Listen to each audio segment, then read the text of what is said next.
കൊടൈക്കനാൽ എന്നീ വിനോദസഞ്ചാര മേഖലകൾ സന്ദർശിക്കണമെങ്കിൽ ഇന്നു മുതൽ ഇ പാസ് നിർബന്ധം.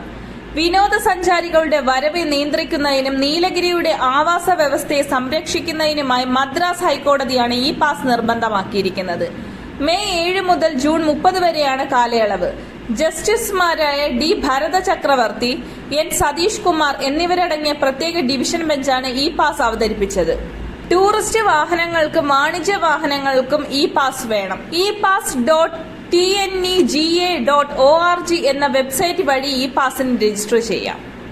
വെബ്സൈറ്റിൽ രജിസ്റ്റർ ചെയ്യുന്ന ടൂറിസ്റ്റ് വാഹനങ്ങളിലെ വാണിജ്യ വാഹനങ്ങളുടെ ഡ്രൈവർമാർക്ക് QR കോഡ് അവരുടെ മൊബൈൽ ഫോണിൽ ലഭിക്കും.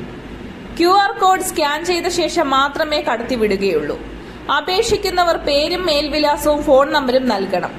എത്ര ദിവസം താമസിക്കുന്നു, ഏത് വാഹനമാണ് ഉപയോഗിക്കുന്നത് എന്ന് കൃത്യമായി രേഖപ്പെടുത്തണം.